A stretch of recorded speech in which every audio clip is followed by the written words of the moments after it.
Buenas tardes, mi nombre es Karen Milena Torres Joya, soy estudiante del Tecnólogo en Radiología e Imágenes Diagnósticas de la Universidad Nacional Abierta a Distancia. Pertenezco al grupo número 24 de Imagenología Especial. Hoy vengo a hablarles sobre qué son medios de contraste radiológicos. Bueno, son un medio de contraste radiopaco que absorbe los rayos X, por lo tanto aparecen de color blanco en las radiografías.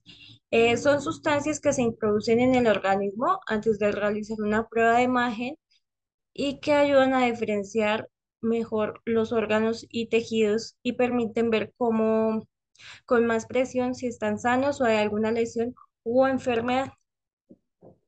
La clasificación de los medios de contraste, contrastes negativos, aire o gas, son aquellos que producen un aumento de la absorción de los rayos X, tienen una densidad menor de tejidos corporales, el cual producen una imagen dilucida. La imagen la podemos observar que es la que se ve oscura. En contrastes positivos encontramos el yodo o el bario. Estos tienen una densidad más alta que los tejidos, en ocasiones que los huesos. Se observa el radio opaco blanca. Esto se puede ver en hidrosolubles, que es la imagen que podemos ver que se ve un poquito más clara, blanca. Mi nombre es Emilce Patarroyo Rosas, pertenezco a la tecnología de radiología e imágenes diagnósticas de la UNAD. Para el desarrollo del presente trabajo en imagenología especial, nos dividimos de acuerdo a la guía de actividades el trabajo de medios de contraste. A continuación les voy a dar explicación acerca de las vías de administración de medios de contraste. Empecemos por definir qué es una vía de administración. Es una vía de administración, es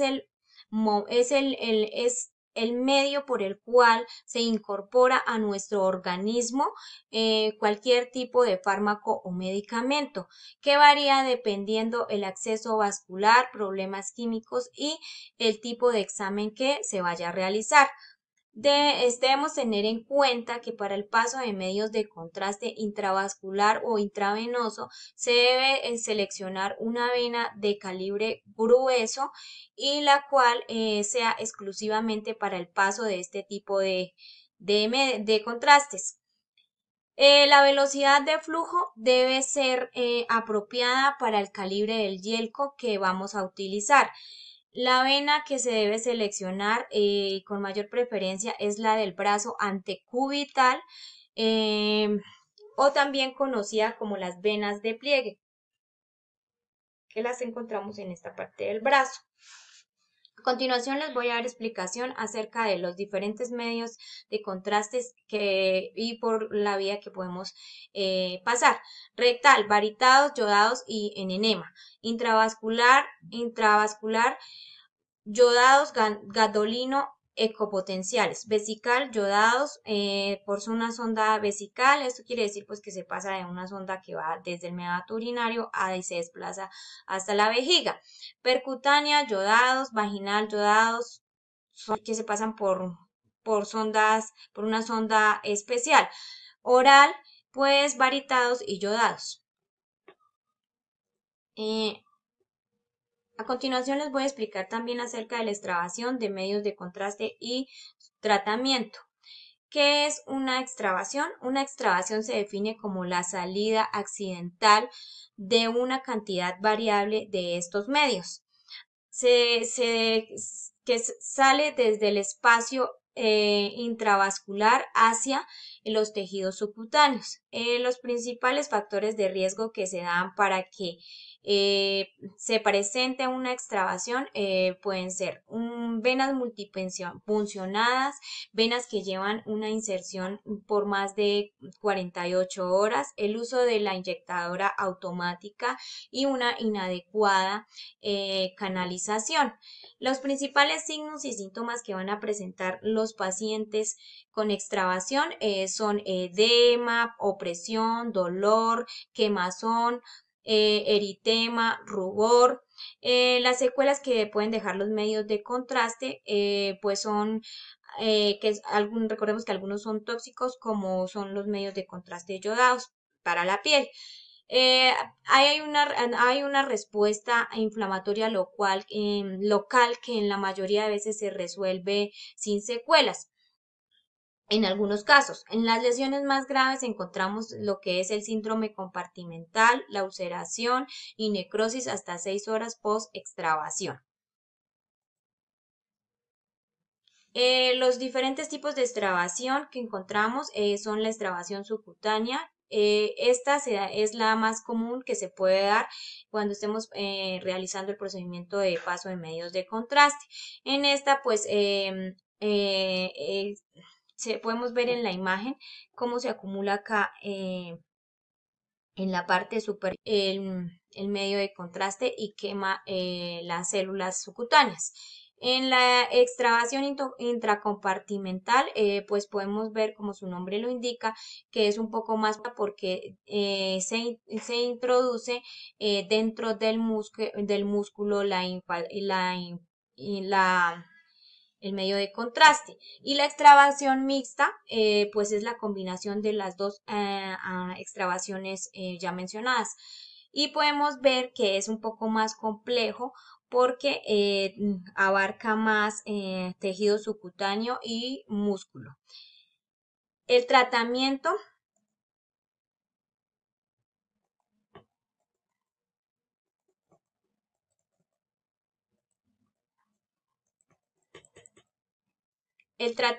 que se debe tener en cuenta para este tipo de, de, de incidente que se nos pueden presentar es colocar una compresa de agua fría o caliente, elevación de los miembros superiores, pues debemos previamente parar la infusión, retirar el yelco, delimitar el área afectada con un marcador y estar pendiente de nuestro paciente durante un lapso de 2 horas.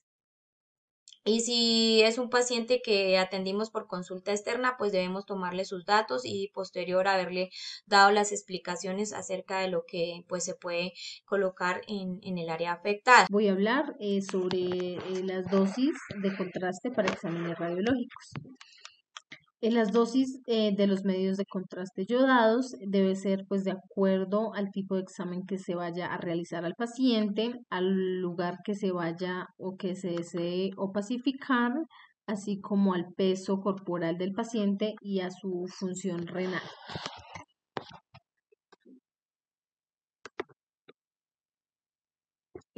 Tenemos reacciones adversas a medios de contraste, las cuales varían en cuanto a la gravedad de este. Empecemos por el leve. Este puede presentarse tos, prurito y congestión nasal. La moderada es disnea, sibilancia, cambios leves en el pulso o la presión arterial. Y la grave es dificultad respiratoria, arritmias como bradicardia, convulsión, shock y paro cardíaco respiratorio. Los tratamientos a seguir para estas reacciones son los siguientes. Tenemos primero que detener la infusión del material de contraste si tiene alguna reacción. En las reacciones leves o moderadas suele ser eficaz la administración de difenhidramina de 25 a 50 miligramos vía intravenosa. Y en las reacciones graves el tratamiento depende del tipo de reacción y puede incluir oxígeno, adrenalina, líquido intravenoso y tal vez atropina para controlar la bradicardia. En pacientes con riesgos altos de contraste deben utilizarse estudios que no necesiten contrastes yodados. Si el contraste es necesario, debe utilizarse un agente no iónico y los pacientes deben ser medicados previamente con prednisolona. 500 miligramos por vía oral cada 13 horas, 6 horas y 1 hora antes de la inyección del contraste. Y difenhidramina 50 gramos por vía oral o intramuscular 1 hora antes de la inyección del medio de contraste. Factores de riesgos frecuentes que podemos encontrar en este caso son insuficiencia renal preexistente, diabetes mellitus, especialmente en pacientes con enfermedad renal crónica ya asociada, hipertensión, insuficiencia cardíaca, mieloma múltiple.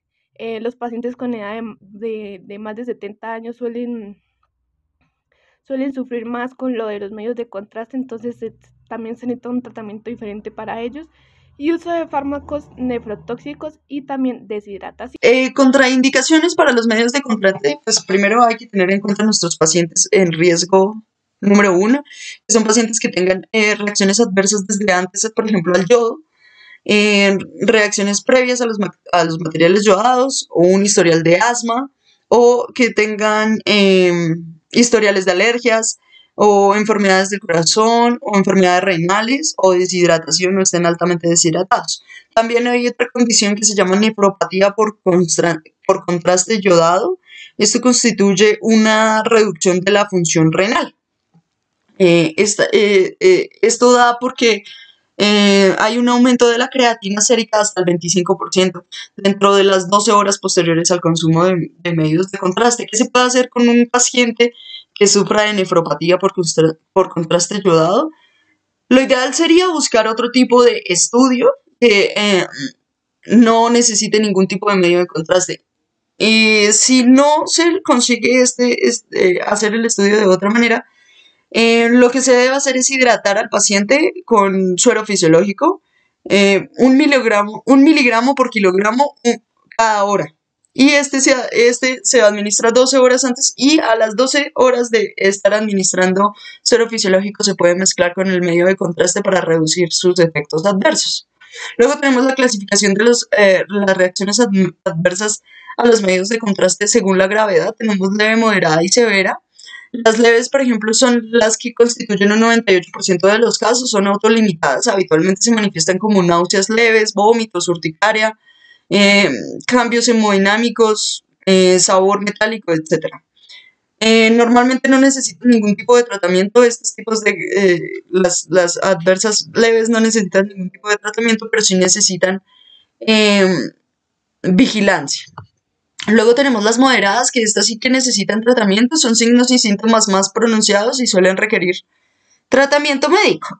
Algunas de estas reacciones tienen el potencial o pueden manifestarse como urticaria difusa, edema facial, broncoespasmo, náuseas o vómitos severos. Luego tenemos las reacciones adversas severas. Estas necesitan tratamiento y también necesitan internación. Los signos y síntomas que pueden resultar en morbilidad, aunque es una tasa muy, muy pequeña, no hay casi riesgo por el consumo de medios de contraste. Sin embargo, puede haber disnea, broncoespasmo, hipotensión, edema laringio, colapso cardiovascular, un paro cardiovascular, etc. Y luego tenemos el consentimiento informado. El consentimiento informado para administrar medios de contraste requiere las siguientes indicaciones. La verdad es muy sencillo. Primero, requiere más que todo, debe ser un consentimiento que tenga todo el procedimiento a cabalidad, todo lo que se va a hacer, lo que se administra, cómo se va a hacer, cuánto tiempo dura. También tiene que contener, por ejemplo, las ventajas, los riesgos, las complicaciones y los cuidados que debe tener. El paciente después de consumir, por ejemplo, los medios de contraste o presentarse a algún tipo de estudio que lo exponga a radiación. También debe ser firmado por el paciente, pero también por el profesional. Esto solo se firma después de que el profesional se encarga de dar el consentimiento informado también vía oral. En caso de que el paciente no tenga la capacidad de raciocinio para firmar, debe haber un acudiente responsable de que entienda el procedimiento a cabalidad. Y este consentimiento se anexa a la historia clínica. Definición de técnica séptica. Este es un conjunto de procedimientos y actividades que realiza el personal de salud, contundentes a disminuir al mínimo la contaminación microbiánica durante la atención a sus pacientes. Tenemos unos principios de técnica séptica, los cuales son del centro a la periferia, de arriba hacia abajo, de la cabeza a los pies, de lo distal a lo proximal, de lo limpio a lo sucio y de adentro hacia afuera. También tenemos unas técnicas asépticas que tienen como finalidad eliminar los microorganismos y prevenir de esta forma la contaminación. Entre algunas de las medidas de asepsia se pueden encontrar las siguientes: esterilización de los objetos, limpieza de todas las áreas, aplicación de las técnicas de aislamiento y uso de indumentaria y utensilios adecuados para el procedimiento que se le realiza al paciente. Ya cambiando de tema, tenemos reacciones Para los conceptos básicos de enfermería, podemos observar la infografía que realicé. El protocolo que yo elegí fue protocolo de benepensión. Es una técnica en la cual perfora una vena vía transcutánea. El objetivo de este procedimiento es extraer la muestra de sangre, administrar líquidos, sueros, nutrientes o inyectar sustancias radiopacas para la exploración radiológica.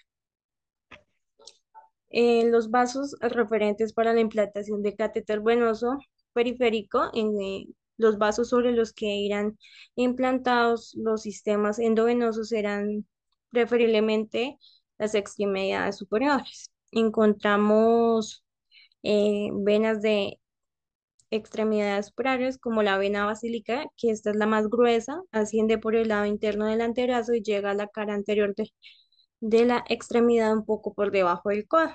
También encontramos la vena cefálica, la vena branquial, la vena axilar, vena cubital, las venas de las manos, la vena palmar, la vena radial, venas dorsales, metacarpianas, venas palmares metacarpianas. Las precauciones que debemos tener es revisar siempre las agujas o catéter que van a ser usados para detectar a tiempo cualquier imperfección que tengan, seleccionar el calibre del catéter adecuado teniendo en cuenta el tipo de paciente, la edad y vena a utilizar. No intentar la punción en la vena más de 2 veces, ya sea por falta de experiencia, estado del paciente o de la vena. El material necesario, guantes limpios, catéter periférico, equipo macrogotero, guardián líquido endovenoso, medicamentos ordenados por el médico, micropore, alcohol.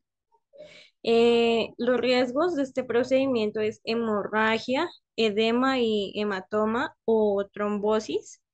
Se desarrolla trombos en el área de entrada de la aguja en la pared vascular.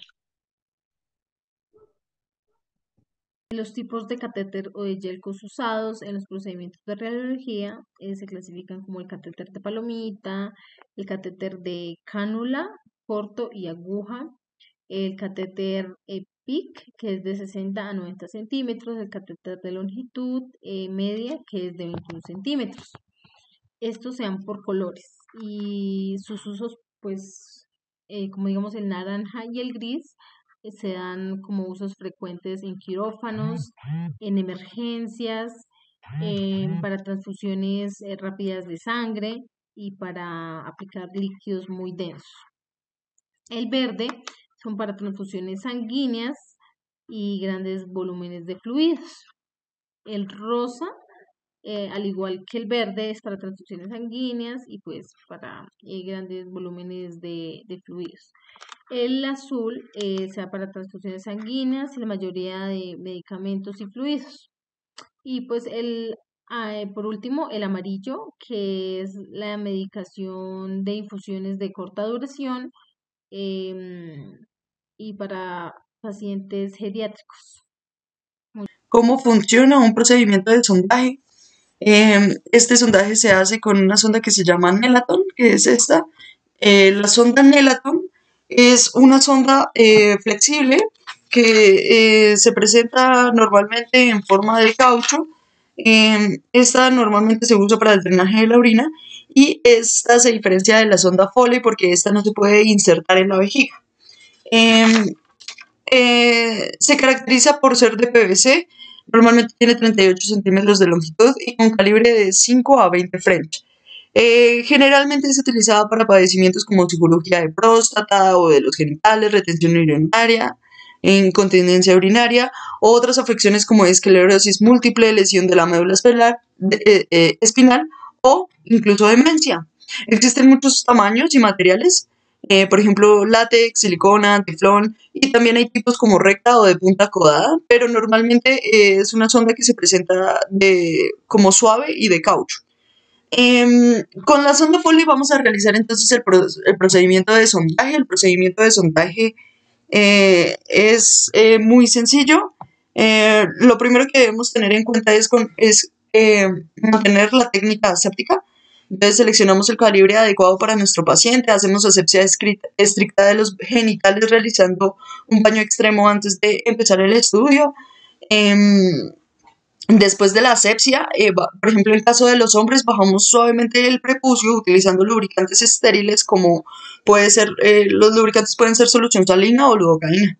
Así de esta manera lograr pasar la sonda sin lastimarlo. Luego, cuando hay un procedimiento de sondaje, se debe limpiar el miato urinario hasta 2 veces por día.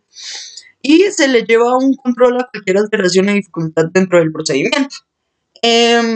Por ejemplo, el sondaje en mujeres, en pacientes femeninos, es básicamente lo mismo, solo que el paciente se coloca en posición ginecológica, se le coloca un protector debajo y se alista el catéter, se utilizan guantes estériles, gasas y campos estériles. El campo estéril es el, pues, en el que se realiza el estudio.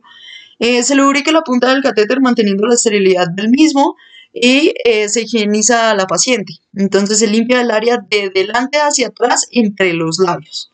Y luego empujamos la vejiga para que se exponga el miato urinario y expulse algo de orina para saber exactamente por dónde se introduce la sonda. Y luego se introduce el catéter. Este es el procedimiento de sondaje. Luego entonces tenemos la cistografía. Bueno, ¿qué es la cistografía? La cistografía es un estudio detallado de la vejiga. Normalmente se utiliza con un medio de contraste. Este medio de contraste que se utiliza para una cistografía es un medio de contraste hidrosoluble. Y se llena la vejiga, se sonda al paciente, se llena la vejiga, se retira la sonda y se realiza el estudio. Pero también lo podemos utilizar con la vejiga vacía, o sea, se puede realizar el estudio con la vejiga vacía, sino que pues con medio de contraste marca la densidad de la vejiga. La cistografía se realiza para diferentes tipos de patologías. En estas, por ejemplo, puede ser el vesículo vesicouretral, divertículo vesical, defecto de llenado o traumatismos uretrales o estenosis uretral. En los conceptos básicos de enfermería seleccioné el protocolo de enemas rectales y el paso de sonda Foley. En esto debemos tener en cuenta que siempre debemos explicar a nuestros pacientes los diferentes tipos de procedimientos a realizar y que firmen sus consentimientos. Para esto debemos tener presente y ya listos los materiales que debemos utilizar, como son guantes limpios, una protector de colchón, la solución indicada de enema traval o medios de contraste, solución salina, agua o medicación ordenada, un pato, una riñonera, un atril. Le decimos a nuestro paciente que se coloque en posición de cúbito lateral izquierdo y procedemos a pasar el enema rectal. Para el paso de sonda Foley, pues utilizamos lo que son guantes de manejo, guantes estériles, solución salina, gasas estériles, clorhexidina, lidocaína jalea, jeringa de 10 ml previamente llenada con 10 cc de solución salina, la sonda vesical permanente de Foley de acuerdo al número y calibre que veamos que pues se ajusta a la parte genital de nuestro paciente. Cistoflo o bolsa de diuresis. Para este procedimiento le pedimos a nuestro paciente que por favor se coloque boca arriba. Con guantes de manejo procedemos y previa asepsia de nuestras manos procedemos a colocarnos nuestros guantes de manejo y a realizar asepsia en el área genital. Luego de esto hacemos el cambio de guantes a guantes estériles. Cogemos la sonda en la mano derecha, la enrollamos. Luego aplicamos en la punta silocadina y en el caso de la mujer y se introduce al meato urinario. En el caso del hombre se coge el miembro viril y se introduce la lidocaína jalea y luego se procede al paso de la sonda Foley. Después de que se vea el retorno, inflamos el balón con la jeringa de 10 cc y empatamos al cistoflo y fijamos nuestra sonda. Muchas gracias.